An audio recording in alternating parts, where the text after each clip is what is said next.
All right, we'll start. I'll be sharing a draft. We'll start with the essentials through a draft. We'll be learning through a draft.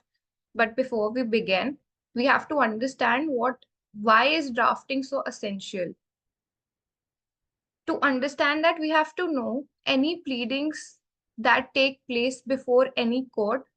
The basis of that pleadings is our draft.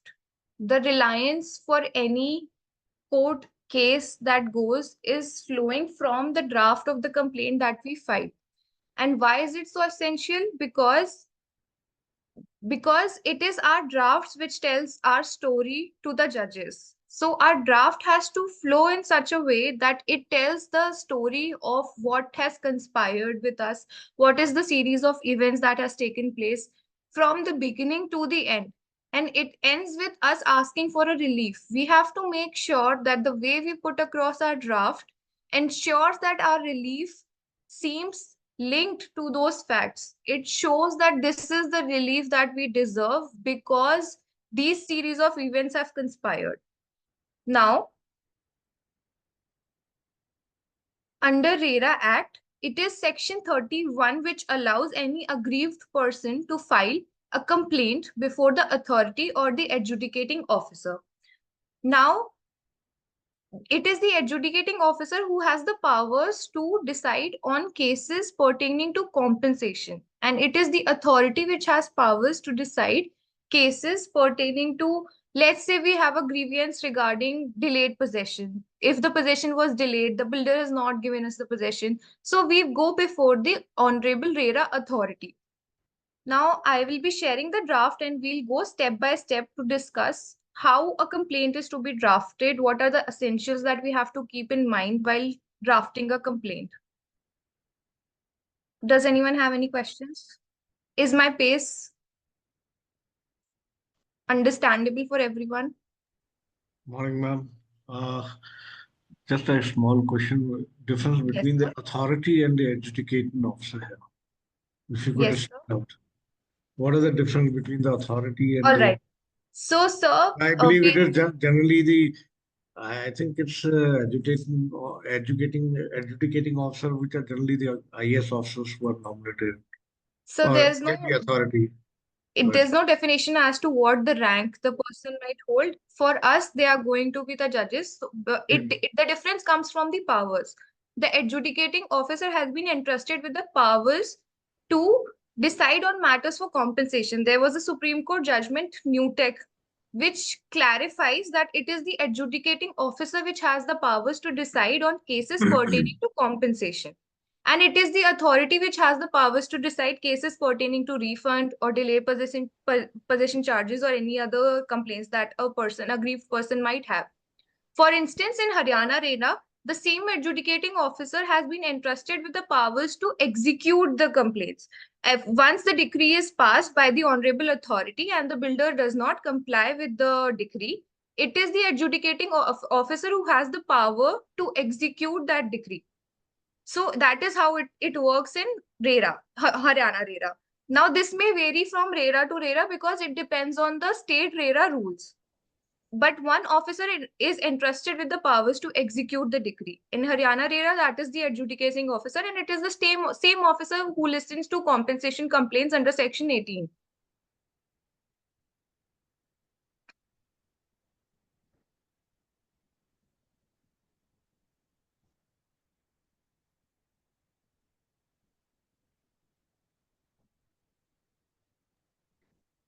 Is that clear, sir? Is there any follow-up? Thank All you. right. Ma'am, we can continue. Yeah, sure. I'll just start the screen sharing. Is my screen visible to everyone? Yes, ma'am. All right. So the first and foremost essential that we start our drafting with, I've taken a draft of Haryana Real Estate Regulatory Authority. And this is a recent draft. We'll be following the steps we take from scratch, how we go through drafting a draft. So the first step is to address the authority that we are filing the complaint before. Now, for instance, I've seen many a times that people file a complaint by addressing the authority, but they fail to mention the complete title of the authority, or they forget to mention the term honorable. We as practitioners should always try to make sure that we are addressing the authority with utmost respect. It is always better if you put prefixes like honorable authority whenever you're putting forth that a complaint is being filed before a particular authority. The next step is to write the complaint number. That stays blank at the time of drafting the complaint, because you can only put forth the complaint number once you have generated the performer, once you have registered the complaint. When you go and register the complaint is when you get a complaint number. After that, you fill in that number. So, for instance, where there are online portals to register the complaint, we fill in a performer. Through that performer, a complaint number is generated. That complaint number we put in this draft. All right. Now, the next step is to write the title. Now, the title comes from the parties. Who are the complainants and who are the respondents? Now, this is a very essential step to determine who are the parties that are going to be involved in the process of the complaint.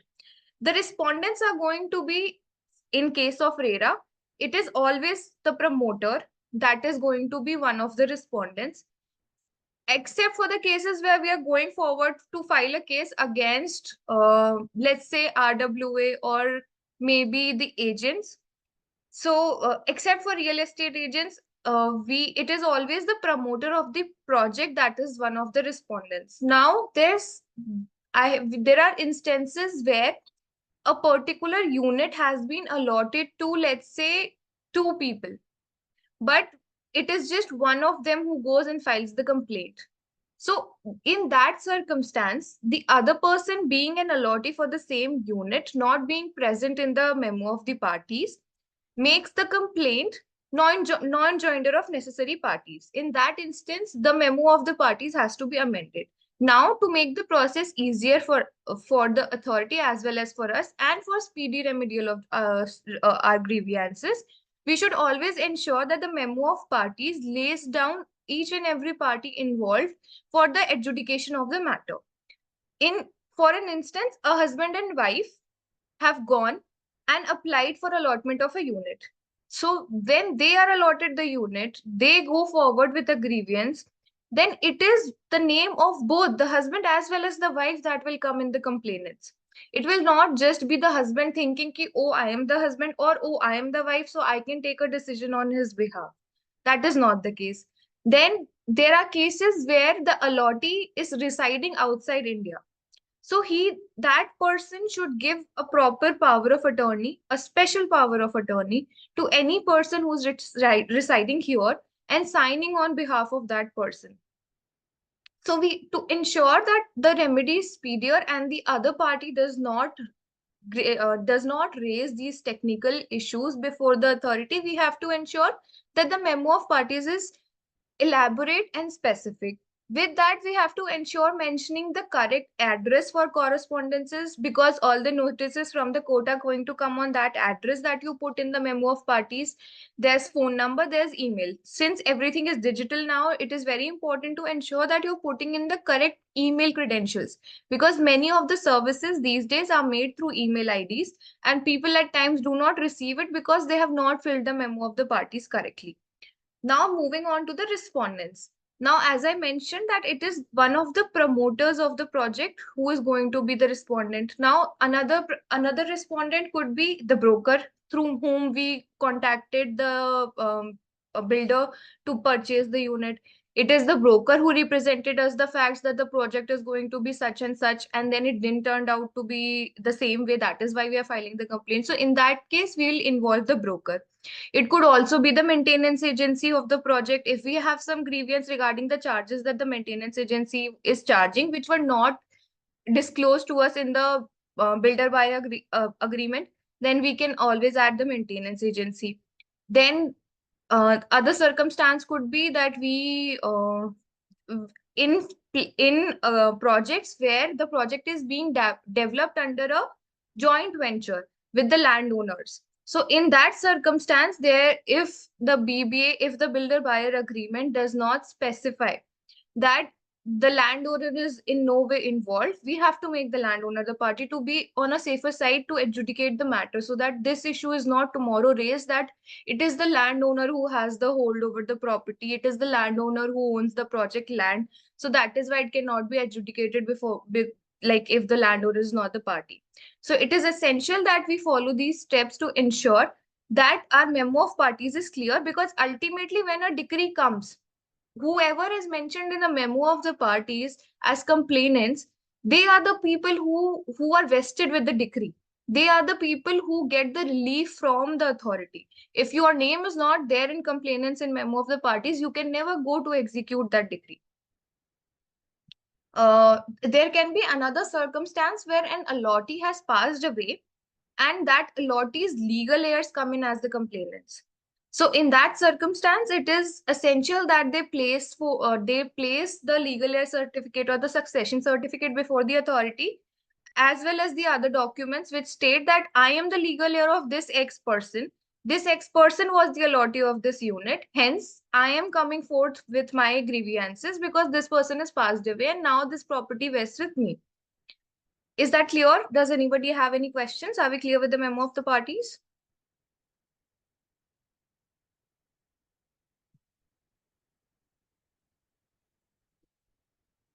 Ma'am, we have a couple of doubts in the chat. Just a second.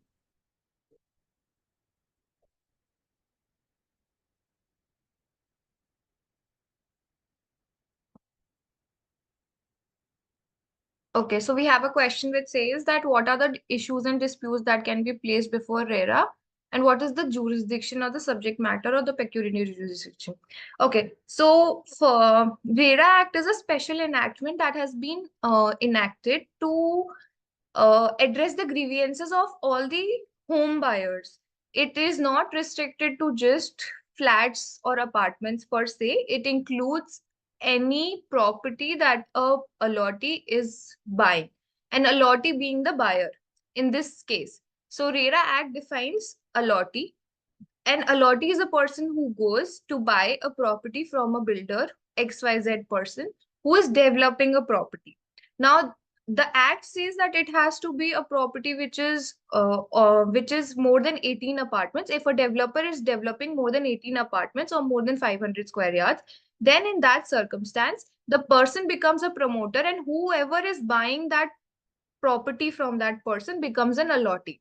Now, any grievance that I have, I can raise those grievances before the RERA authority. There is no pecuniary jurisdiction. You buy a unit for 10 lakhs, you buy a unit for 10 crores. You can always go and approach the real estate authority across India and they will adjudicate upon your grievances. The subject matter is always real estate developments, because the act in itself says that it is Real Estate Regulation and Development Act. The whole subject matter of the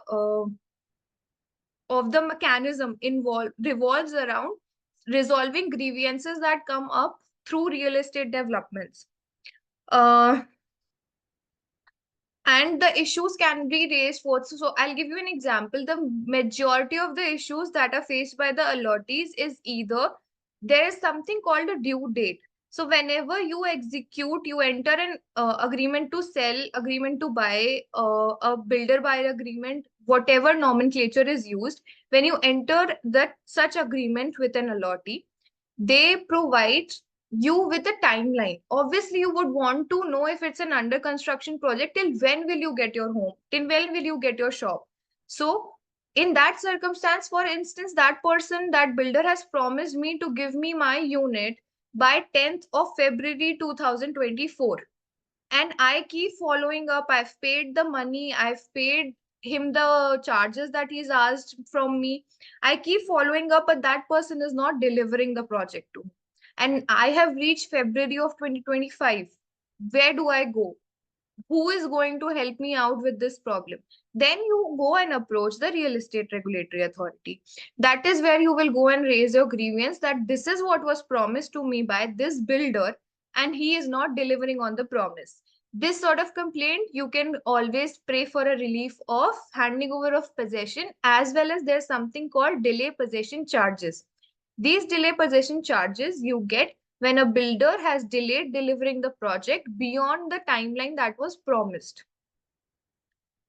There could be another case where you see that the builder is delaying the project, or he is not constructing the project as per the amenities and facilities that was promised to you, or he has changed the area of your unit or location of your unit, something which makes you feel that I do not want the possession of this unit, I do not want to be involved in this project anymore. Then you go and you pray for a relief of refund. So in that circumstance, whatever money you have paid to the builder, you get that money refunded to you with interest. Am I clear? Yes, miss. Okay. So now there's some basics for every pleading that we draft. The better, the more detailed your pleadings are, the better it is for you in the course of the proceedings. And to make that happen, there's some very basic features, very basic details which I see a lot of people or a lot of advocates missing out on. That is not keeping the draft in a formal, structured manner. Being one of the essential, being formatting of the draft. Forget what you are writing inside the draft, but how you're structuring your draft. How does your index look? How have you placed how have you placed forth your pleadings? Is if you are starting your headings in bolds, it cannot be that one of the headings is in bolds and caps, the other headings are not in bolds and caps. If you're putting a colon before a heading, all the other headings do not have a colon. Or if you're starting for the first heading with all caps, you are not making sure that all the other headings are not in caps. Whenever you are defining something in the agreement, let's say you have defined that I so and so will be addressed as the complainant. Now wherever you are mentioning complainant, the C has to be capital. These are very minute things which make a lot of difference when a person sees the draft. It changes the representation of your draft when someone is going through your draft. Although it is very minute, it is very basic, but it gives a formal structure and it gives a presentation to the draft which gives an extra edge. That extra edge comes from these little things. Now, as you can see, this index that I've shared the screen in, it is uniform everywhere that the annexure is mentioned. It is in caps, it is in bold, it is followed by C1, C2, C3. It is nowhere that it is just 1, 2, 3, or it is C1 at one place and 2 at the other place. So that is how you follow. Now, it is better to keep your index detailed so that while you are arguing the matter, it is easy for the judges and the judges assistants to refer to your draft. Now we will start with now in RERA, we file the complaint under a form, that is the CRA form. In that, we fill in the details of the complainant and we fill in the details of the respondent as we discussed in the memo of the parties. Now we start with the jurisdiction of the authority. We state that the authority has jurisdiction to adjudicate upon this complaint. As I mentioned before, it is section 31 that empowers the authority or the adjudicating officer to resolve the grievances of an allottee. That is what we state in the jurisdiction, that this honorable authority has the jurisdiction to decide on this complaint. It is been granted by section 31. It can always be followed with other sections. For instance, if I am going for a complaint for compensation, I can always write section 31 read with section 18. That is always there. Now we start with the brief of the facts. I can raise a hand. I can see a hand raised. So do you have a question? When you have mentioned that you mentioned the complaint number in the beginning of the complaint. Yes, sir. Now, a lot of times, people go through online complaint portal, but what if somebody doesn't go through online portal straight away, submits the complaint? So how Alright. does he get? get the So, complaint number? when even if we like, for instance, let's take example of Haryana RERA. Now, unlike UP RERA or Maharashtra RERA, there is no portal on which you file all your details online in Haryana RERA. It is just one performa that you generate going through that portal. You just fill in the details of the complainants, detail of the respondent, and if you are being represented by an advocate, you fill in the details of the advocate. That performa is what you print, and that performa consists of the complaint number. That is how you pay your fees. In furtherance to that performa, that is how you pay your fees for I filing of the got complaint it. online. You print that with the hard copy that you're going to submit in the RERA authority. You just put that performa on it. That performa is from where you will get the complaint number. Got it. Got. Supposingly, one doesn't visit the portal and straight away files the complaint. In that case, So uh, in that circumstance, it will be the registry who will guide you. For they will help you out, but at the end of the day, even they will have to require to be like they will require to generate the performer. So it uh, might be that you go there and they generate the performer for you and put it forth, but it will always be there. The performer and is always going to be there. annexures you have mentioned C1, C2. So is it what complaint annexures? C for Yeah, complaint. complaint and extras. If you are from the respondent side, if then it might change to R1, R2. If there are multiple respondents, it can always be R1/1, stating that respondent number one's an extra number one. Whatever nomenclature you want to use, it just has to be uniform throughout the draft. Right. All right, sir? Okay. Now we will begin with the brief of the facts. What is very, very essential, and I see a few people missing out on, is that you have to ensure that your story is starting from the beginning point and ending at the end point. What people do at times is they miss out on the fact that the other person who's reading the complaint does not know the facts of the story. If you start the story in the middle saying ki I wrote this email to them. They denied me giving. They denied giving me the possession. That is why I've come forth you. I had signed the BBO on this date. Then the authority will not have a clarity of how the transaction flew, or like how the transaction flows from point A to point Z. It usually in RERA cases, how we go about a draft. I will give you an example. It is either me who will go and approach the builder, or it is somebody from the builder side who is going to come and approach me advertising that this is the project that we are coming up. This is the facilities that are there in the project, and you should come and buy a unit from us. There's something called an application form. Now that the nomenclature of the document might change from builder to builder. It could be called a booking form, it could be called an application form, it could be called an expression of interest to buy. By whatever means or names it is it is a normal practice for the builders to get the allotee to execute such a form, wherein the terms of such a form consist that you as an allotee are expressing your interest in buying a unit in this project that the builder is coming up with. Once that takes place, there is something called a payment plan, which defines that these are the stages on which payments are going to be made by the allotee, and the allotee is undertaking to abide by such payment. Now there are various kinds of payment plans. One could be construction linked payment plan, which will flow from the stages of the construction that takes place in the project. There could be time bound payment plan, which flows from the time that passes by, and you have to ensure to make payment in that due course of time.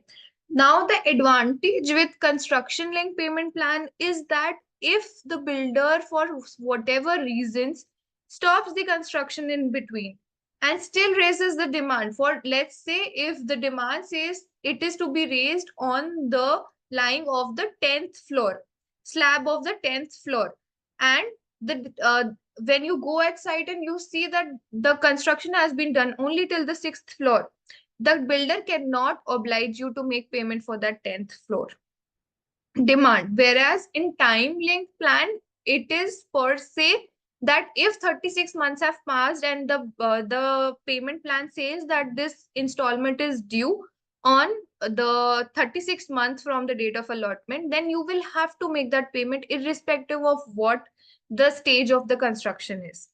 So it is the choice of the allottee which payment plan they go by. There is something called the subvention scheme also, in which the banks are involved in cases where the allottee is seeking to take a loan from the bank to buy the unit.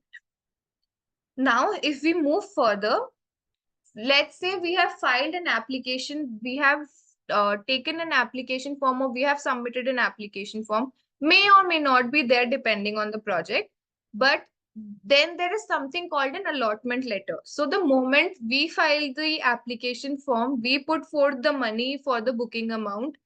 Um, we uh, we are issued by the builder an allotment letter which specified that this is the unit, these are the details of the unit, this unit has been allotted to you as per your requirements. That allotment letter in itself entitles us to be an allottee for a particular unit in that given project. Now, if we move forward, we begin with the facts by putting forth who is the respondent and who are we. We as allottees will state that we are allottees in this project because we applied for a unit or we bought the unit, and we are we fall well within the definition of allottees under the RERA Act. Now further, we go forward to describe that this is the respondent. He is the respondent because he falls in the definition of promoter under the Act. A promoter is a person who is developing the project. Thus, this person having registered address at this place is the developer of the project, and that is why he is being made the respondent over here. Now, we start with the series of the events stating, let's say one representative from the builders company approached us or we approached them, whatever the circumstances be. It is a given fact that when we go to buy a unit or when they come to us to sell a unit, they make certain promises to us. Certain assurances are made to us that the project is going to be a certain way, the project is going to have certain facilities. Let's say they say that it's going to have a swimming pool, it's going to have a basketball court, it's going to have a football court. But at the end of the day, when the project plan comes in front of you, there's no basketball court, there's no अगर swimming. भाई जो आप चाह रहे हैं वो नहीं मिल पा रहा, वो तो खाने पे अभी ट्राई करेंगे. I think someone's. Yeah, I've muted the mic, ma'am. Guys, please keep an eye on your mics. They get unmuted sometimes.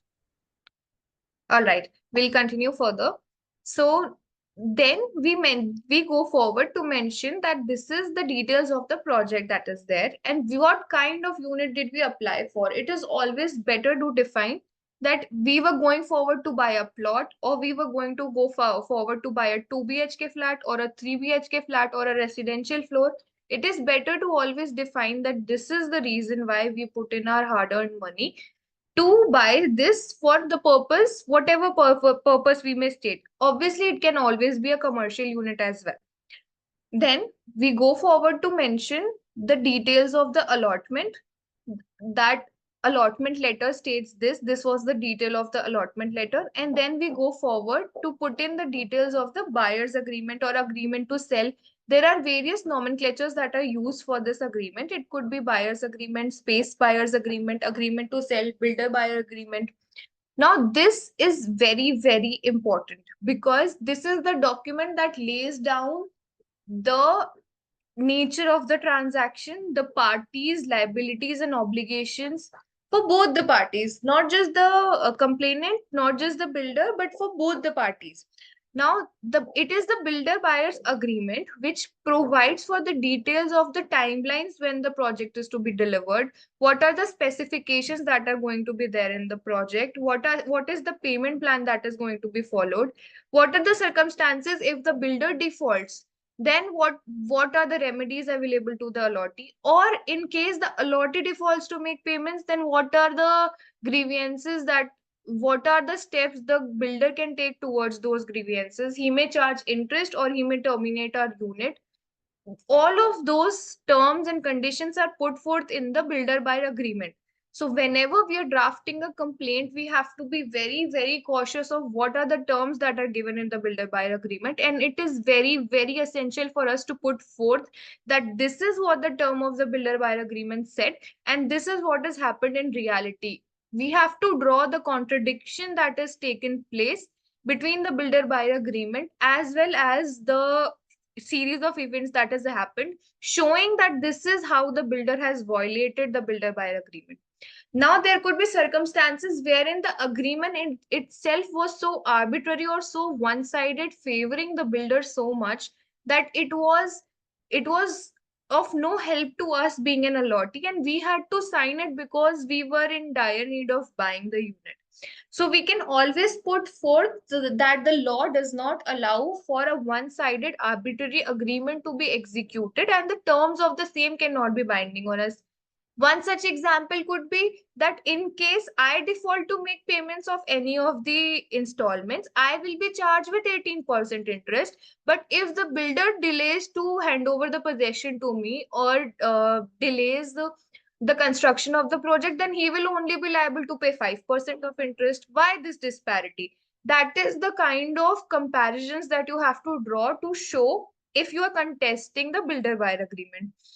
Then after the builder buyer agreement, it is very essential when we are reiterating the terms of the builder buyer agreement in case of delivery of possession, we reiterate the clauses. It is not just that we write about the facts, we have to reiterate the clauses of the builder buyer agreement to ensure, to make it evident apparently to anyone going through our complaint that this is what the builder buyer agreement says and this is what the responsibility of the promoter was. If the promoter was supposed to hand over the possession to me by 30th April 2016 and it is written in, let's say, clause 5 of the builder buyer agreement, then it has to be put forth in the complaint itself.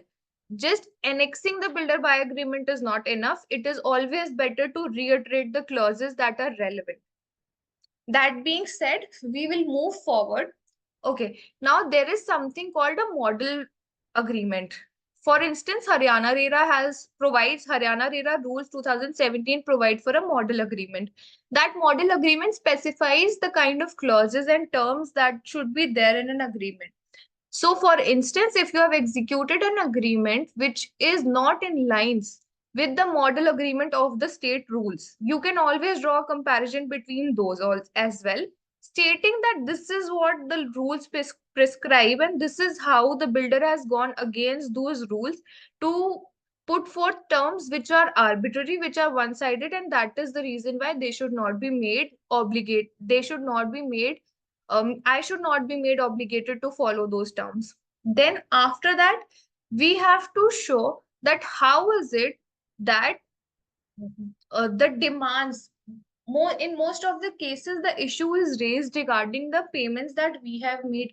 Now, for that, we have to put forth the demands that were raised to us. We have to show that in case the promoter is charging any charges or asking us to pay any extra money for charges that were never agreed in the builder buyer agreement, we have to show that how is that arbitrary, how is that illegal. So we will put forth that it was nowhere provided in the agreement that these charges will be taken from me and these charges are illegal. Now I will put that out. For instance, if for instance, the clause of the BBA says that the date of possession will be 4 years from the date of grant of environment clearance. Now, you being an allottee, it might be the case that you're going forward to the builder and asking what is the date of your environment clearance because you are not clear on what is the due date of possession. They might not be giving those details to you. So there's something called a form A2H that is filled by the promoters, putting out the details of the environment clearance and other such sanctions, building plans that they have got for the project. You can always go to the RERA website. You can always check the details of the project from there on and put forth those details. Those details will very well be admitted if they are correct details pertaining to the project. Now, moving forward, okay, now if there are any correspondences that have taken place between the complainant and the respondent, we need to make sure those correspondences flow in a chronological order for the authority to understand that we had these grievances, we wrote to them on day 1, they did not respond. Then we wrote to them on day 5, they did not respond to us. Then we wrote to them on day number 10, they did not respond to us. If they have responded to us on day number 15, we will mention that they responded to us on day number 15, stating this, which is not up to the terms of the builder by agreement, or which is against what was promised to us, or which is arbitrary, whatever it may be. Now, if there are, let's say, 500 emails of correspondences that have taken place between you and the builder, we are not going to put forth all those 500. We have to understand that what is relevant to the complaint has to go in the complaint.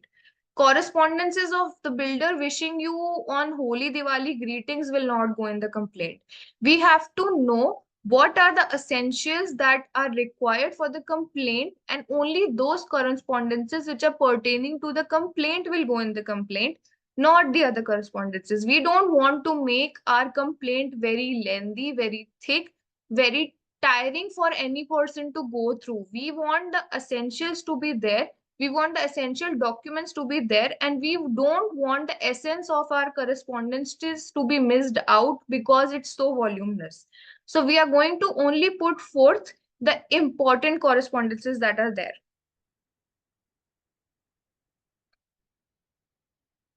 Now, for instance, if we were promised that the unit will be given to us for an XYZ amount, let's say the builder promised me to give me the unit for 80 lakhs. I have already paid the builder 85 lakhs. अब कुछ cases में ऐसा होता है कि builder मेरे पास आता है और बोलता है कि मैंने बीबीए के टाइम पे आपको ये चार्जेस का बताया था, इस चार्जेस में मैं ये भी ऐड करके दे रहा हूँ, मैं आपसे उस टाइम पे पार्किंग के इतने पैसे ले रहा था, मैं अब आपसे क्लब मेंबरशिप भी ले रहा हूँ। जो भी चीज हमें अग्रीमेंट के टाइम पे बताई नहीं गई थी, वो हमारे ऊपर ऑब्लिगेशन नहीं लाई कर सकती। तो अगर मेरे साथ ऐसा हुआ है कि मेरे बिल्डर बाय एग्रीमेंट में लिखा था कि मुझे उसको देने हैं सिर्फ 80 लाख्स, पर अगर मेरी रिसीट्स का टोटल आ रहा है 85 लाख्स, तो मैं अपनी सारी रिसीट्स की डिटेल्स डालूंगी टू शो कि मुझे प्रॉमिस किया गया था कि मुझे यूनिट 80 लाख्स में दी जाएगी, मैं अभी तक 85 लाख दे चुकी हूँ, बट उसके बाद भी मुझे अभी तक यूनिट नहीं दी गई, या मुझे यूनिट दी गई बट वो हैबिटेबल कंडीशन में नहीं है। it is always better to present it in a tabular format. अगर वो टेबल में होगा तो मेरे लिए बहुत क्लियर होगा, अथॉरिटी के लिए बहुत क्लियर होगा to see and to within 10 seconds understand कि ओके इस डेट पे ये पेमेंट की गई है और इसके करस्पॉन्डिंग जितनी भी रिसीट्स है वो एनेक्स्टर्स में लगी हुई। तो the presentation is where we can write these details in the form of a paragraph also, but it is the presentation of it being in a tabular format which makes it more impactful. इसलिए हम इसको table format में रख सकते हैं। उसके बाद हम जो प्रोविजंस हैं लॉ के, जो हमें लगता है कि कॉन्ट्रडिक्ट किए गए हैं, जिसकी वजह से हमारे ग्रीवेंसेस रेज हुए हैं, हम वो पुट फोर्थ करेंगे। जैसे कि हमने ऊपर बिल्डर बायर अग्रीमेंट को लेके पुट फोर्थ किया था कि इन्होंने कॉन्ट्रडिक्ट किया बिल्डर बायर अग्रीमेंट को, वैसे ही हम नीचे या बीच में लॉस को पॉइंट आउट करेंगे कि section 18 of the RERA act के अंदर ये लिखा हुआ है कि इन्होंने मुझे पोजेशन इस डेट तक देना था, बट अगर ये नहीं देते हैं तो ये लायबल होंगे डिलेड पोजेशन चार्जेस देने के लिए, या ये लायबल होंगे रिफंड प्लस इंटरेस्ट देने के लिए। तो मैं वो सेक्शन लिखूंगी और फिर मैं एक्सप्लेन करूंगी कि ये सेक्शन है, इन्होंने कॉन्ट्रडिक्ट किया है, मुझे इसलिए इनकी लाइबिलिटी बनती है और इसलिए मुझे रिलीफ ग्रांट करना बनता है। नाउ उसके बाद जो सेक्शन आता है, yes sir. One question here. Like you said, whatever has been encapsulated in the agreement and over and above these asking something, we can always say that this was not there in the agreement. But generally, it is understood that, when you want to stick to the agreement per se, it should have a clause that this is the entire agreement clause. Sometimes this entire agreement clause is missing. We stick to that with this was written in the agreement. He will say, no, no, it was understanding between us. How do you, argue that in front of the authority? Because that entire agreement clause is not written there. Yeah, I understand, sir. To stick to So, that, okay, this is what was there in the agreement. It was actually not written that you will charge anything extra. You are Mhm. charging now, but that entire agreement clause is absent, which makes it clear that nothing, no understanding before, nothing beyond I this. understand, sir. So, that is the speciality of RERA. How RERA helps the allottees in these cases is, as I mentioned, there's something called a model agreement. If you just go and put forth before the authority that nowhere in the allotment letter is it written, nowhere in the BBA is it written. Me being an allottee, मुझे क्या पता है, मुझे उतना ही पता है जितना BBA में लिखा है, जितना allotment में लिखा है. अगर वहां लिखा नहीं है तो मुझे कैसे पता होगा? कल को अगर ये मुझसे आके बोले कि अब हमारी कंस्ट्रक्शन की कॉस्ट जी आपको जब बेचा था तब 100 रुपए थी, आज 200 रुपए हो गई है, तो मैं आपको यूनिट 100 रुपए में नहीं दूंगा, मैं आपको यूनिट 200 रुपए में ही दूंगा. Up if even if there is an escalation clause in the BBA, even if there is an escalation clause, can he do that without giving any justification? Can he increase the price of the unit like that? No, he cannot. The law will not allow it. So even if a circumstance arises जहाँ पे entire agreement clause नहीं है, we can always draw a parallel from the model RERA agreement कि ये था sir. Even if we do not want to go to the model RERA agreement, we are not sure what the model RERA agreement says. We being an allottee, we being an buyer, we have conducted our due diligence. We have gone through the terms of the BBA. We have signed the BBA. Even if there is an entire agreement clause that is missing from the BBA, we will state that we only and only consented to what was given in the BBA or the allotment letter or the application form. We did not consent to anything above and beyond this.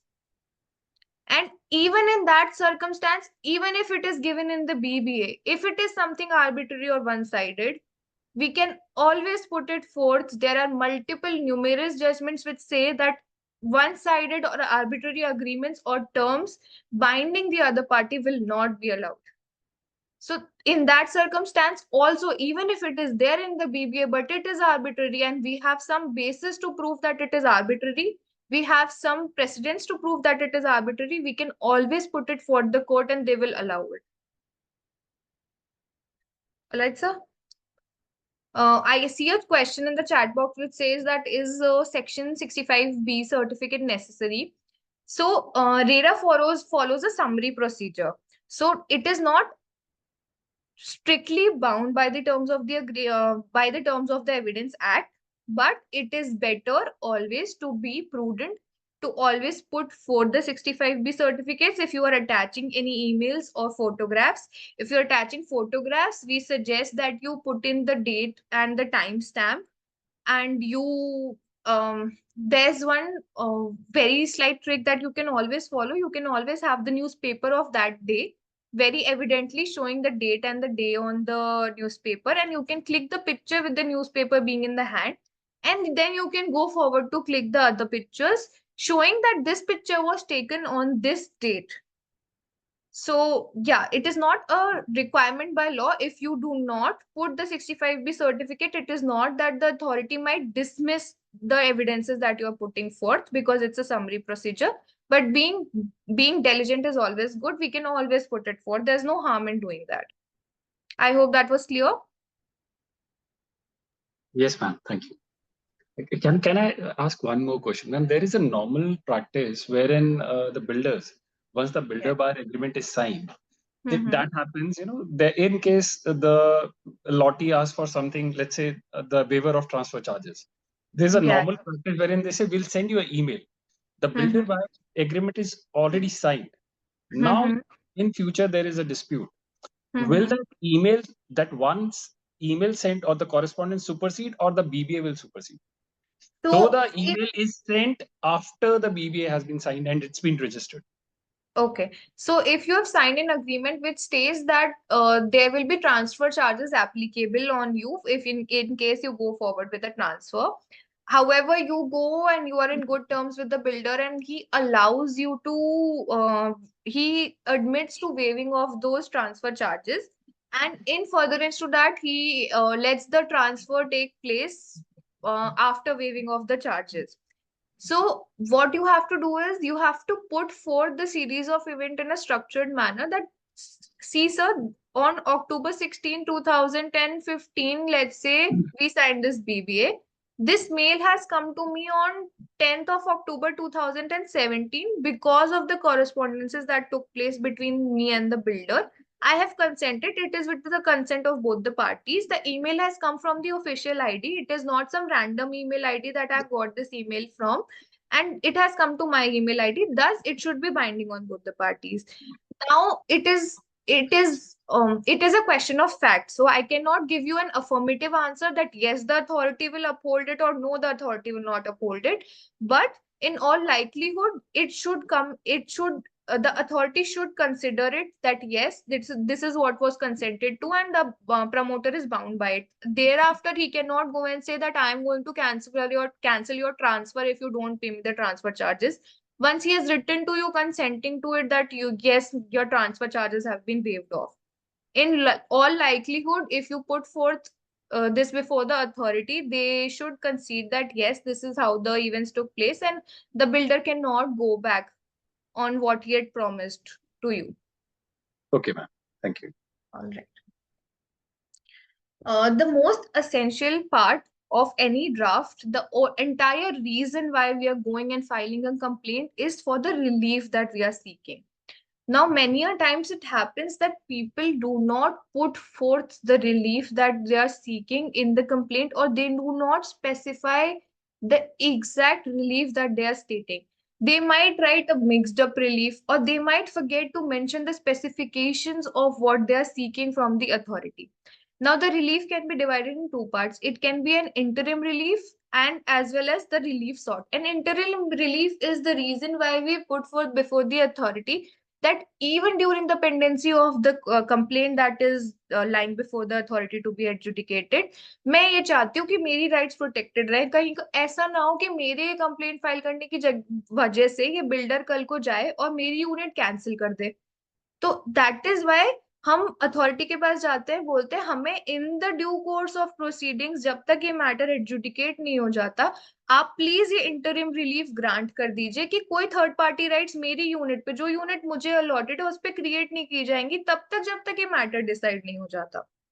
So that is what we put forth in the interim relief. We state that no third party rights should be created, or my allotment should not be cancelled during the course of these proceedings, or they should not take any adverse actions against me because I've come and filed this complaint before you, or using it as a pressure tactic against me that I might lose my unit if I go and file this complaint.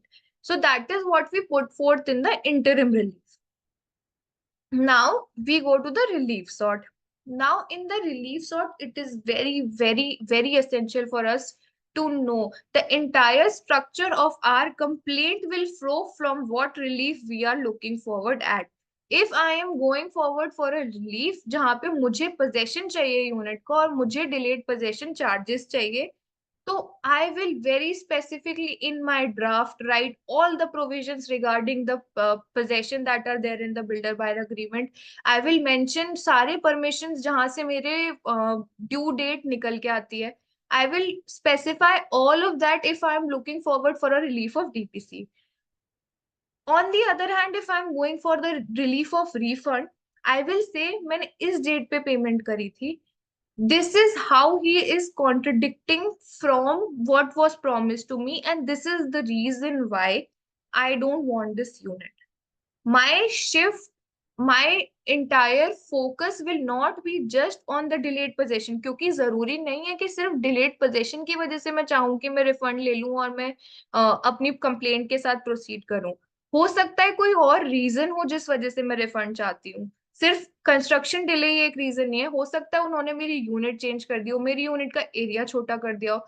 तो in that case अगर मुझे refund चाहिए because मेरी unit की location change कर दी गई है, मेरा एरिया चेंज कर दिया गया है, और वॉट एवर जो मुझे फैसिलिटीज प्रॉमिस की गई थी मुझे नहीं दी जा रही हैं, अगर इस सर्कमस्टांसेस में मुझे रिफंड चाहिए तो मैं इससे रिलेटेड क्लॉजेस को अपने ड्राफ्ट में रिइटरेट करूंगी, मैं अपना फोकस शिफ्ट कर दूंगी डिलेड पोजेशन चार्जेस के क्लॉजेस की जगह पे इन क्लॉजेस पे. So for me to beforehand know and be sure about what is the relief that I am seeking through this complaint, my entire structure of the draft will shift. Now in the relief we have to be very specific कि हमें relief कब से कब तक चाहिए. अगर मेरा refund का ड्राफ्ट है, अगर मैं रिफंड सीक कर रही हूँ अथॉरिटी से, तो मैं सिर्फ ये नहीं लिखूंगी कि please grant me refund of whatever amount I've paid to the builder. No, I will mention कि मुझे जिस डे पे मैंने पेमेंट किया है उस रिस्पेक्टिव अमाउंट का, मुझे उस डे से जब तक मुझे वो अमाउंट वापस नहीं मिल जाता उस डे तक का इंटरेस्ट चाहिए. It can not be that अगर मेरी यूनिट 50 लाख की थी तो जिस दिन मैंने 50 लाख देने खत्म किए उस दिन से मुझे इंटरेस्ट मिलेगा. No. If I have made my payment of 5 lakh rupees of the booking amount in 2013, I will seek my interest from 2013 for that 5 lakh rupees. Then after that, if I have paid additional 10 lakh rupees in 2014, I will take interest of the amount of those 10 lakh rupees from 2014. So I will very specifically mention कि each instalment जिस भी day पे मैंने पे करी है मुझे उस डे से जब तक मुझे पैसे नहीं मिल जाते तब तक का इंटरेस्ट चाहिए. सिमिलरली अगर मेरा डीपीसी का केस है तो मैं बहुत स्पेसिफिकली मेंशन करूंगी कि मेरे हिसाब से ड्यू डेट ये बनती है, इस ड्यू डेट से जब तक मुझे पोजेशन उस कंडीशन में नहीं मिल जाता जो कंडीशन मेरे लिए हैबिटेबल है.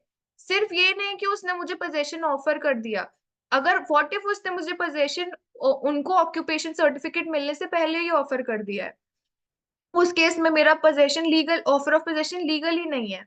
तो इसीलिए मैं बहुत स्पेसिफिकली बोलूंगी कि मेरे हिसाब से ड्यू डेट ऑफ पोजेशन ये बनती है. मुझे आज तक यूनिट नहीं मिली क्योंकि वो हैबिटेबल कंडीशन में नहीं है या क्योंकि इनको अभी तक ओसी नहीं मिला है, whatever, I will very specifically mention कि जिस दिन पे यूनिट मेरे पास in proper physical condition with proper facilities नहीं आती, मुझे उस दिन का डिलेड पोजेशन चार्जेस मिलना चाहिए.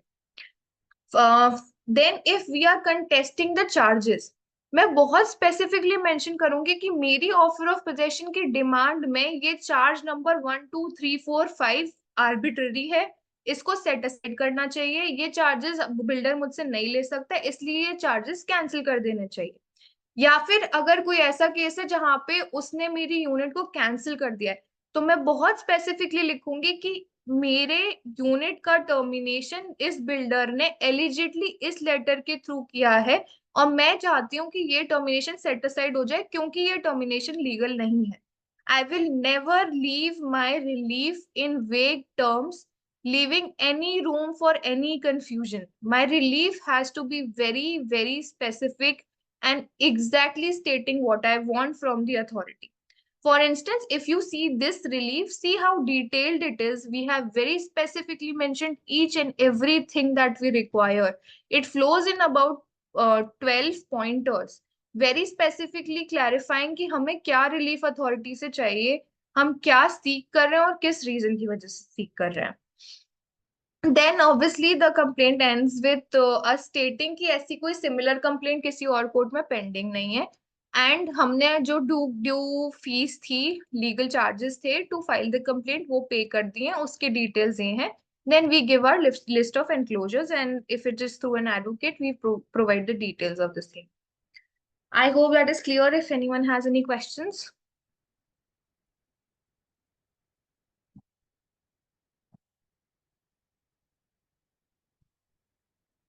Ma'am, may I ask one thing? Yeah, sure. You just mentioned that the complaint, we need to mention that there is no complaint as such in any other country. Do we need to mention, because normally we file the same sort of a complaint with the consumer courts also. Do we need to mention the same with the RERA? You cannot do that. You can only proceed for a relief before one forum. So if you have filed a complaint before the Consumer Protection Authorities under CPA Act, you have to either go forward with that complaint or you have to go forward with the RERA complaint. In that case, you will have to withdraw your complaint from the consumer forums. You cannot go before two separate forums seeking the same remedy regarding the same subject matter. That cannot flow. Okay, ma'am. So Was in case you are maybe I filing, was wrong. I was under the impression that normally people they file before both the courts, both the forums. no. So even if someone is doing that, it is a very, very valid objection that the respondent party might take, and your complaint will be dismissed if you're doing that. So it is better to, if we in any case have filed a complaint before consumer forum and we want to go forward with the complaint that we are filing before RERA, then we have to withdraw our complaint from the consumer forum. It cannot be under any circumstances that for the same subject matter. You have to understand that Yes. is essential is the same unit, the same subject matter, the same grievance, the same relief. If it is pertaining to the same things, it cannot flow before two different forums. The relief can only be granted by one forum. So either you withdraw from the consumer forums or you withdraw before the RERA forum. Okay, ma'am. Thank you. All right.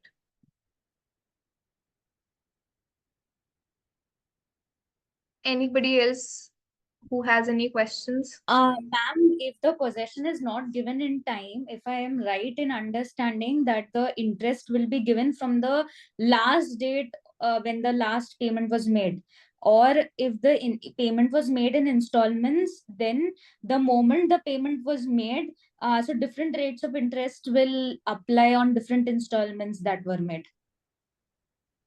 For example, if 25 lakhs were paid in say 5 installments, so if the possession is not delivered in time, for the first installment that was paid, the rate of interest will apply from the date it was the payment was made, or from the last date the entire installment was paid. No. So in case of delayed possession charges, what we the authority in its judgment will give you a rate of interest. Let's say the authority has given you a rate of interest for 10.85%. Okay.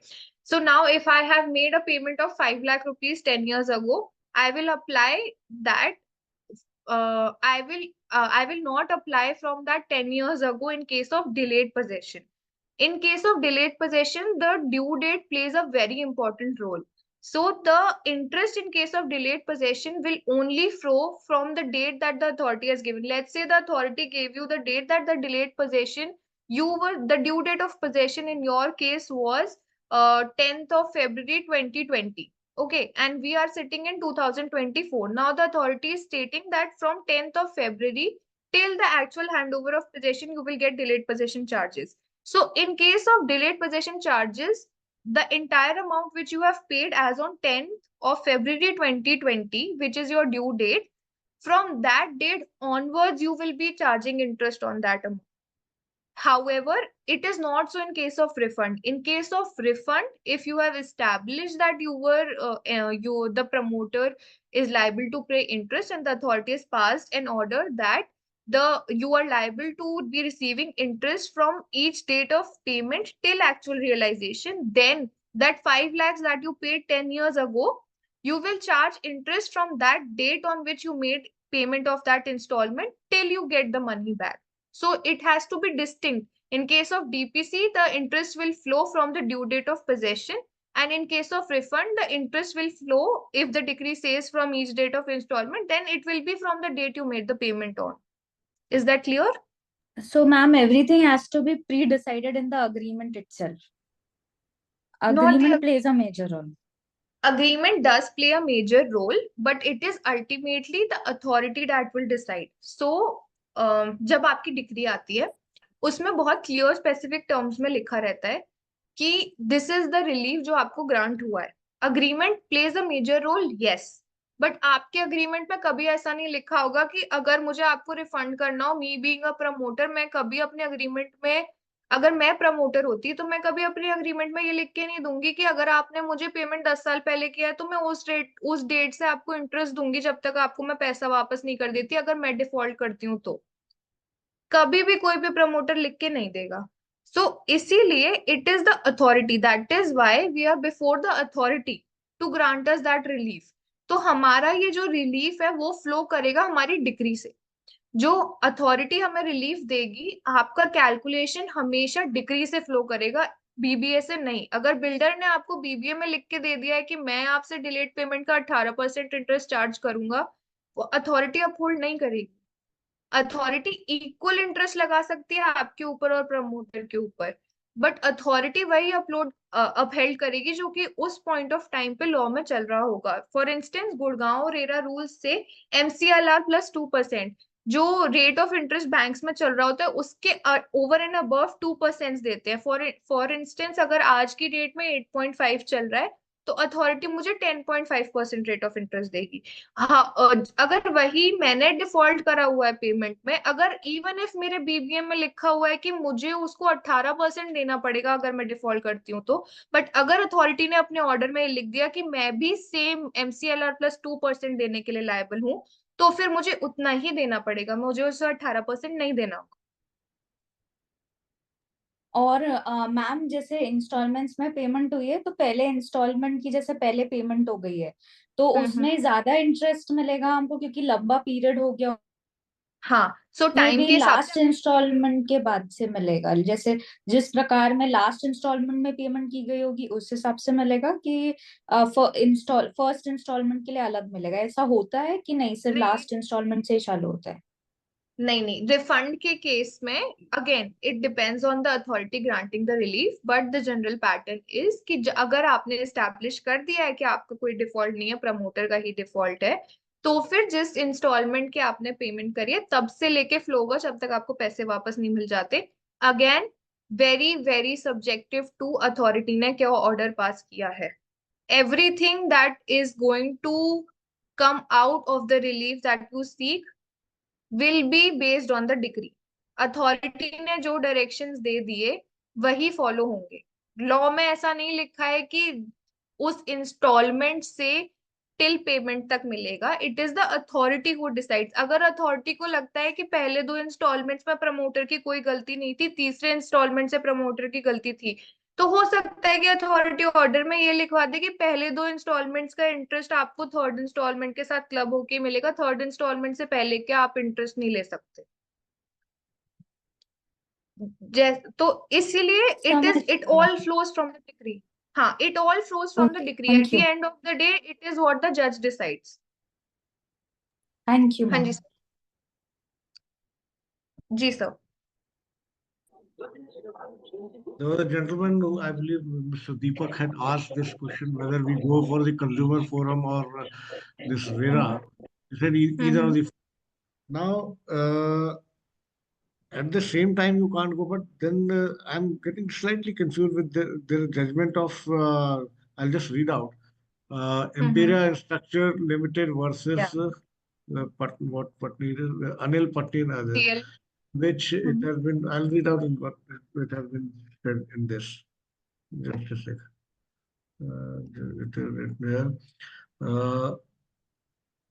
It has consistently been held by this court that remedies available under the provisions of Consumer Protection Act are additional remedies over and above the other remedies, including those made available under any special statutes, and that the availability of an alternative remedy is no bar entertaining the complaint under CP Act.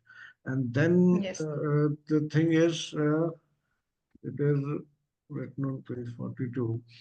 One of the conclusion, and in the same, this is the case of, it is also referring to the case of Pioneer Urban Limited and Infrastructure Limited and another versus Union of India others. In this para 100, it mentions RERA is to be read harmoniously with the code as amended by the Amendment Act. It is only in the event of conflict that the code will prevail over RERA. Remedies that are given to the allottees of flats stroke apartments are therefore concurrent remedies. Such allottees of flats stroke apartments being in a position to avail of remedies under the Consumer Protection Act 1986 RERA as well as triggering of the code. So, do I take it that at one time you can avail only one remedy out of it, though the concurrent remedy is there? That We can is go very simultaneously. specifically what the judgments clarify. So, sir, I'll clarify what was happening was that whenever any allotee would go and file a complaint before the consumer forums instead of RERA, then maybe for whatever reasons their choice was consumer forum. These respondents, these builders who would go to the consumer forum and say कि sir अब तो RERA picture में आ गया, ये आ ही नहीं सकते आपके आगे, ये कंज्यूमर प्रोटेक्शन एक्ट के अंदर कंप्लेंट फाइल कर ही नहीं सकते क्योंकि अब रेरा आ गया, रेरा स्पेसिफिक एक्ट है, तो अगर इनको कोई रिलीफ चाहिए तो ये सिर्फ रेरा के आगे जा सकते हैं, या आपके सामने आ ही नहीं सकते. So the Supreme Court addressing this issue very specifically clarified कि allotee की choice होगी कि वो रेरा जाना चाहता है या वो कंज्यूमर प्रोटेक्शन एक्ट के अंदर जाना चाहता है, क्योंकि वो बायर भी है, उसके पास पूरे राइट्स हैं कि वो कंज्यूमर प्रोटेक्शन एक्ट के अंदर किसी कंज्यूमर डिस्प्यूट रिड्रेसल फोरम के आगे कंप्लेंट फाइल करे और रेरा में ना करे. That is why the word in addition to is used. That means that just because RERA has come into picture does not mean that you will bar an allotee from going to CPA. But that does not at all say कि he can go to both the places for the same grievance, for the same relief. That will Simultaneously. not be. He It can't will go be either of them. Yes. not simultaneously. Not simultaneously for both the reliefs. It has to be either of the forum. That is why it states that RERA coming in the picture does not bar the jurisdiction of the consumer forums, does not bar the jurisdiction, but does not mean that the allotee will have two grievances flowing from the same complaint in two different forums. That will not be the case. No, because this confusion occurred to me because then at certain places, let's talk of the maintenance sought by a lady. Now she seeks some maintenance under HMA also and also under DV Act also. Yes. Then I got confused. Maybe in two different kind of forums, relief can be sought. No, we can always seek relief before a specific forum for the same relief. As I specifically mentioned, your relief has to be the same. If RERA authority has already adjudicated on the question of maintenance charges, then the relief of the maintenance charges will not be adjudicated by the consumer forums because it's an already adjudicated relief. I see a question in the chat box which says, for adjudication to get appropriate remedies, according to which fora consumer dispute is better as per procedure and also time, ma'am. Okay. So there is no per se answer to this question. We have to see what is our convenience and what is the choice of the allotee. If the allotee is wanting to go forward for consumer forum or for RERA forum, that being said, RERA being a specific forum being constituted only to deal with cases which arise out of such transactions, it is a more specialized forum to be dealing with transactions pertaining to purchase or sell of property per se. So in that circumstance, in that situation, if we think and say that for the subject matter, RERA is a more specialized authority, maybe you can prefer going to RERA, but there is no specific answer to state that we have to go to consumer forum or we have to go to RERA. It is entirely the choice of the allotee and the kind of relief that they're seeking. Is that clear?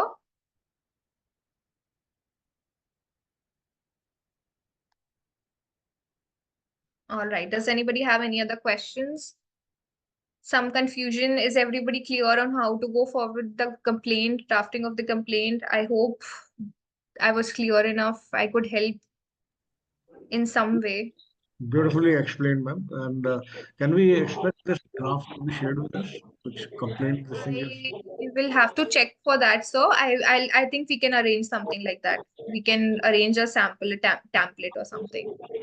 And for the for any other queries, our number and our email ID will be mentioned in the chat box. You can always reach out to us. My name is Himani. I work as an associate for Harshit Batra and Associates. We are a boutique law firm located in NCR.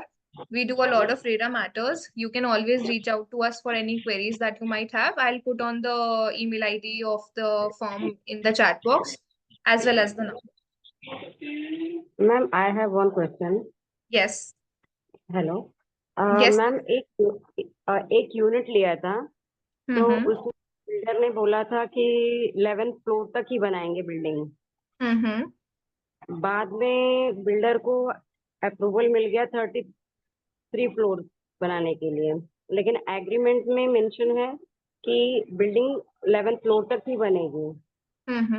और according to that उसने उस समय 75% ma'am पैसे उसने ले लिए थे, क्योंकि 11 फ्लोर तक ही बिल्डिंग बनने वाली थी। उसके हिसाब से उन्होंने 75% पैसा पहले ही ले लिया। बाद में उनको जब अप्रूवल मिला 33 फ्लोर्स का, तो और उन्होंने बोला था कि जून 23 में ही उसको पोजीशन देने के लिए, और ग्रेस पीरियड दिसंबर 23 तक था, लेकिन अभी वो बोल रहे हैं जून 25 में देंगे। तो उसके लिए रेमेडी क्या है ma'am? Ma'am, you can always approach RERA. In this circumstance, what you have to do is you have to check कि उनको अगर RERA से कोई extension grant हुआ है या नहीं, because their building plan has been मिला है revised.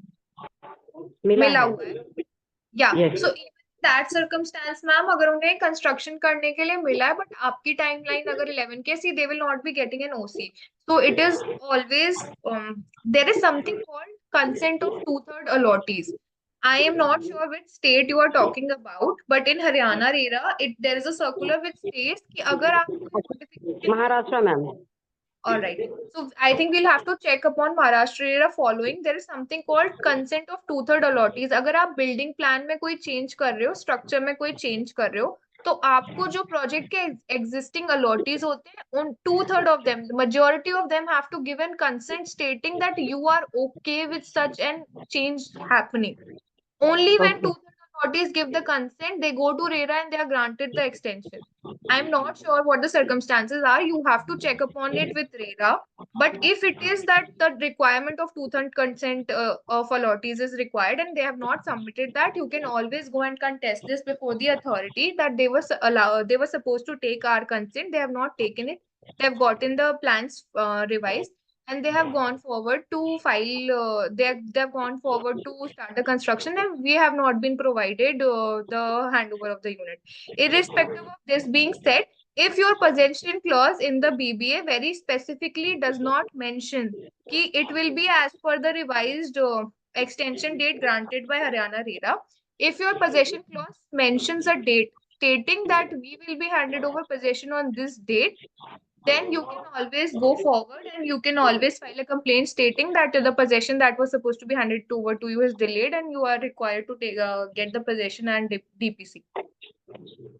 मैम सपोज जैसे आप बोल रहे हैं कि 2/3 पर अगर उनको ये मिला हुआ है, कंसेंट मिला हुआ है बाकी लोगों का, तो उसमें हमारे लिए क्या रेमेडी रह जाती है? क्योंकि अगर हमने कंसेंट नहीं दिया है और हमने 75% पैसा उनको पहले ही पे कर दिया है अकॉर्डिंग टू 11th फ्लोर, बाद में मुझे भी ये पता नहीं है कि उनको कंसेंट मिला है कि नहीं, लेकिन उनको हाँ अप्रूवल मिला हुआ है, तो उसमें हमारे लिए क्या रेमेडी रह जाती है? अगर हम में वो बना सकते हैं, इट इज नॉट वो बना नहीं सकते, फिर उनका कंस्ट्रक्शन वैलिड होगा, but in that case you can always go and ask if you want a refund, you can always go and से एंड आस्क कि मेरा इसमें कंसेंट नहीं है, मैं रिफंड चाहती हूँ, और you can go and ask कि मुझे डिलेड पोजीशन चार्जेस मिलने चाहिए क्योंकि उन्होंने मुझे प्रॉमिस किया था कि इस डेट तक मुझे दे देंगे और उसके बाद अब ये डिले कर रहे हैं।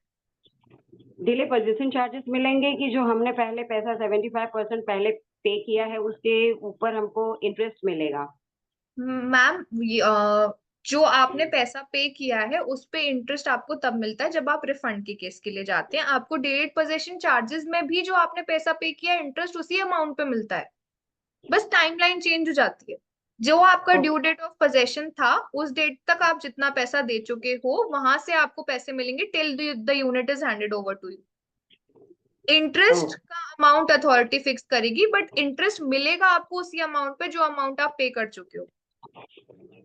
तो फॉर इंस्टेंस आपका 75% जो है अगर वो 70 लाख रुपए है तो आपको इंटरेस्ट 70 लाख पे ही मिलेगा। ओके हाँ जी, okay, thank you ma'am.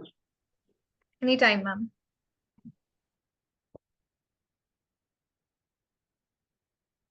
Anybody else?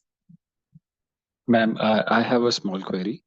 Yes. Ma'am, in case of nowadays, what is happening is developers they normally give possession in phases. Now, what happens? For first phase, possession has been delivered. Now, the basically the residents have an Mhm. issue with the maintenance companies, though Yes. there is no RW that has been formed. So if they want to approach, what would be a better forum? Can they against the maintenance agency, or is will it be only the developer or the promoter against they'll be going for a complaint, or they'll have to make both the parties as respondents? Because till now they don't have a direct agreement with the maintenance company. It's the promoter who is doing it. Yeah. The So promoter if the has appointed a maintenance agency. Mhm. Now the major issues are with the maintenance company. Promoter is Mhm. not very much inclined in solving the things. They keep on writing the emails.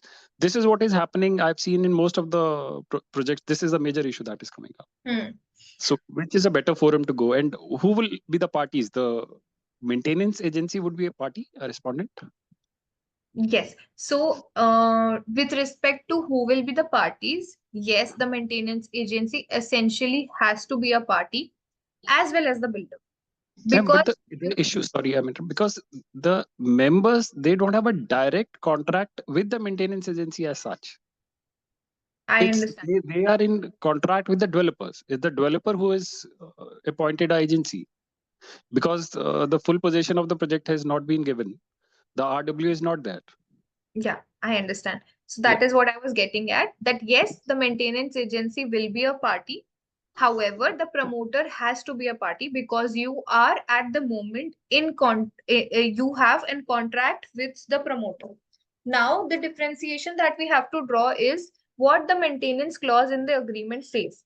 If the maintenance clause in the agreement says that the promoter shall be liable till he hands over the same to the RW or the maintenance agency, whatever the circumstance may be, then you have to basically your relief will flow from the agreement. Irrespective of that, if an agreement has not been executed between you and the maintenance agency, then in that circumstance you make the promoter a party. You say that till the maintenance agency being appointed by the promoter is flowing as an agency of the promoter, it is the promoter who is liable to us. We are at the moment suffering because of these circumstances, and till a proper RWA is formed and the association is taken over the project, it is the promoter who stays liable. The promoter is going to stay liable for the maintenance of the common area and everything till that RWA comes into picture. So you can approach RERA. However, I would like you to know that this is still a topic that has not been adjudicated by any of the higher courts. Apex court has not adjudicated upon it. So there is no per se law or per se precedent that I can quote to you. There are various RERAs who are deciding based on the facts, pecuniary facts of the cases. The RWAs are going before the RERA, the allottees and the RWAs are going before RERA against the promoter and the maintenance agency. It is the allottees who are going against the maintenance agency. It is the association of allottees that is going. You don't have to have an RWA. You can always form an association of allottees and you can file a complaint together against the promoter as well as the maintenance agency. One more question. Does this association needs to be registered first? Yes, it has to be. Okay. Okay. So you can get it registered and you can all together go and file a complaint before RERA stating that this is what was promised to us regarding this project and it's not being delivered, and they are not even handing us over the possession of the common areas of the project. So they need to essentially do that. So there are such complaints lying before Haryana RERA, there are such complaints lying before UP RERA, there are such complaints lying over all across India. I'm very sure there are such complaints lying, but the matter is the matter per se does not have a law which we can quote as a precedent saying that this is what the apex court held and this is what should be followed, or this is the section in RERA which says that a maintenance agency has to do this or has to do that, because you have not entered in an agreement with the maintenance agency. So in this case, will it be better? I'm just asking, will it be better to approach consumer forum rather than RERA? Because sometimes in certain areas, I might it might be a little I might be going over the board. RERA has people who might sometimes, I've seen they support builders sometimes.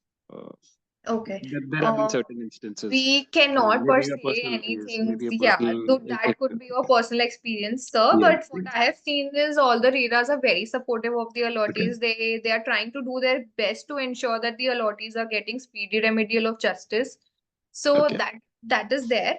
And that being said, what I feel the question of law to be determined is that nowhere in the RERA Act does it state that you can go for a grievance against the maintenance agency. If you see the act, if you see the Yeah. provisions in the act, it states allottee, promoter, or a real estate agent. It does not mention maintenance agency. So for me, being a practitioner, for me, what matters is that my complaint should be maintainable.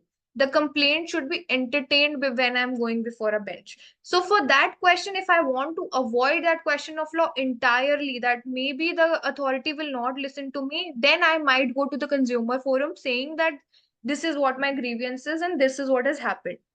If I am willing to, if the state that I am in, for instance, I know that maybe Haryana RERA will entertain my grievances because they will put forth the allottee's interest and they will hear me out that this is what the promoter and the maintenance agency is doing with me, I will go to RERA. But if I feel that in my state, the precedent is that the RERA is not entertaining complaints pertaining to maintenance agency or dispute between the maintenance agency and the allottee, I will go to DCDRC. Okay. So it Ma'am, is depending on the trend of the state. You can always check upon the precedents, and obviously, there's no settled precedent that I can quote to you to say that yes, RERA is obliged to undertake subject matters which are pertaining to maintenance agency. I am not aware of any such thing. I can assure you that the act per se says that it is regarding disputes between an allottee, a promoter, and a real estate agent. That being said, there are RERAs who are taking cognizance of the actions of the promoters in connivance with the maintenance agencies, and they are passing judgments against them. okay, ma'am. And ma'am, one more question, if the time allows. Yeah. Okay. And the other question is regarding the parking. It's a major issue across Mhm. India. The Mhm. definition of garage is somehow described in one of the judgments. I might have read sometime back. Now, what builders are doing is this.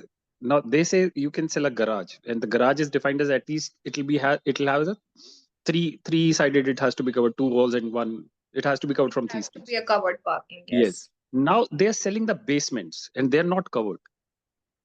Basement are just lines. Can they sell those basements? And it is prevalent across. I've seen it in Maharashtra. I've seen it in Gurgaon. Can they sell those basements as reserved parkings? It's there in the builder buyer agreement also. Is it allowed? So There is a basically, confusion in my head. So I just want. yeah. So basically, what has happened is actually the judgment that you are referring to, if I may, just hold on. The judgment in itself says that it has to be a covered parking. Now, it does not define that it by covered it means only the roof, or it means the sides, or it means uh or it means that it can just be a shed over the car and it will be considered a cover parking. That is the issue that we face. So that being said, there is, as you mentioned, that yes, there is no specific precedent for me to state that a covered parking will only be if it has like the four walls as well as the gate. In the basement itself, now if you see per se, there is a roof above the car. It is Yeah. covered. It is protected. It is the rain is not falling on the car. The wind is not falling directly on the car. The car is not getting damaged. So that is the intention with which the promoters allot the car parking. The car parking is attached to the unit when it is sold to you. It is not that it can be sold on additional charges. If you opt for more than one car parking, they will charge you an additional amount, whatever they have decided. But that persists only to the cases pertaining to covered car parkings. Now, if it is an open car parking, if it is an open space in any of the premises of the project, then they cannot sell it at all to you. They cannot charge anything at all from you.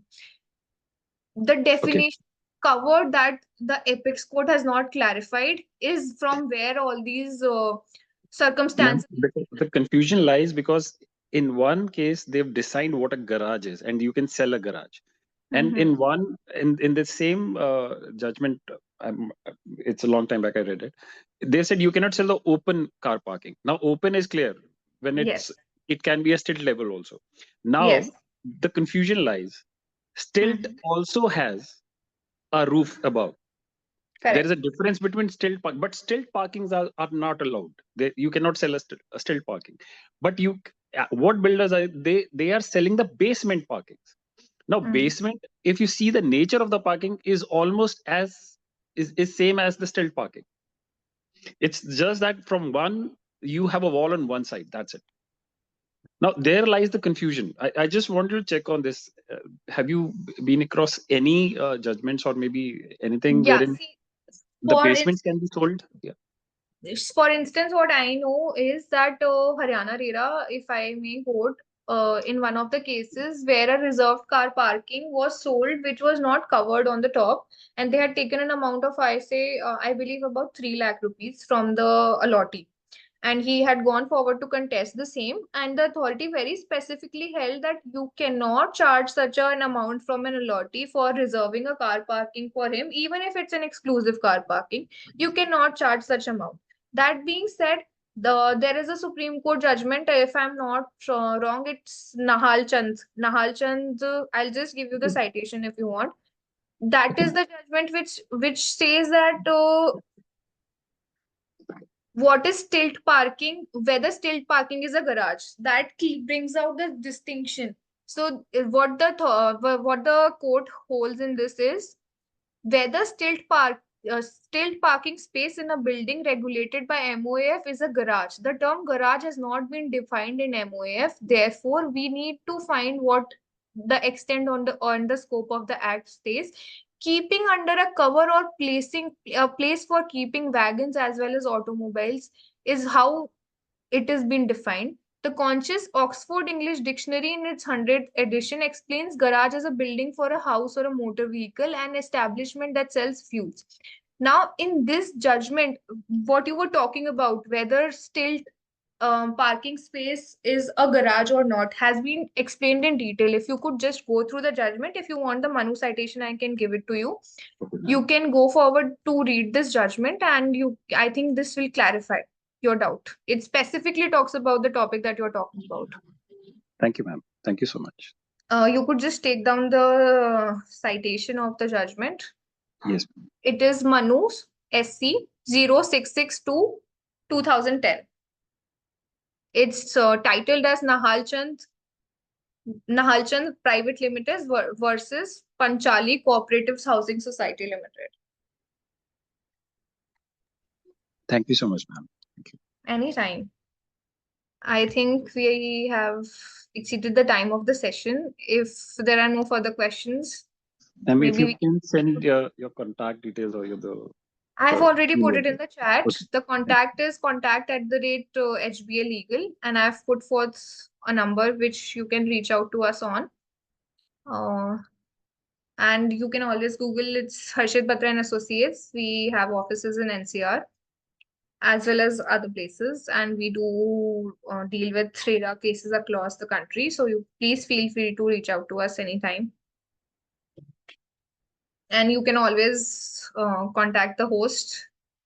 I am sure he'll connect you to us for any queries that you may have. Sure, ma'am. All right. Thank you so much, everyone. Have a nice day. Thank you so much, ma'am. Amazing session. Thanks for making it so exhaustive and interactive. And participants, thank you so much for joining on a Sunday. Let's see you on next Sunday, and we'll start with the RERA course from the next Sunday. We'll take it from the very root, and A to Z, we'll cover it all. Thank you so much. Thank you, ma'am, once again. Thank you so much. Have a good day, everyone.